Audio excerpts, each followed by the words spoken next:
One of the things that I see a lot is people misusing scripture at times. And, you have to, like I was just saying, be able to think for yourself. And so one of the things that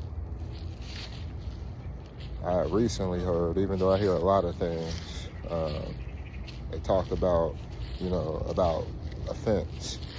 And it says, woe unto the man by whom that offense comes.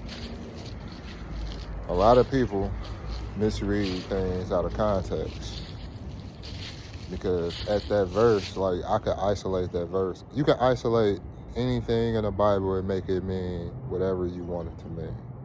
That's the reason why I pay attention to how people read the scriptures.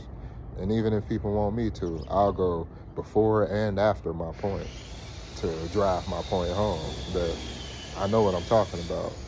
And so when it talks about offense, it's ultimately talking about working on yourself in these times. Because you got to understand, offense is growing in the world.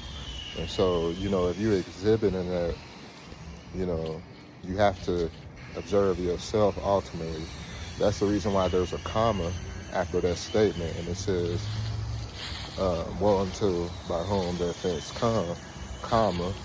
Now, of course, these different things are, more modern, and that's an argument that some people may use. But the fact of the matter is that it's following what is being said. That's the reason why it says therefore. And it says, therefore, if your eye offend thee, pluck it out. Because it's better that you enter into heaven with one eye than having both eyes and being thrown into hell. And it says, if your hand offend thee, cut it off. Because it would be better if you entered into life with one hand than to be cast into hell having both hands.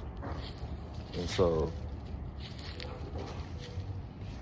there's a bunch of different things you can take from that, but the main thing is you don't want to be offended in these times. And I've really been trying to get away from that. That's why I've become lighthearted. I'm able to laugh at a lot more things, but that verse definitely is pointing into something that we should be working on. That's an eternal work. And so a lot of the Bible is. And so we got to accurately apply things. That's something that I've been learning myself. Peace.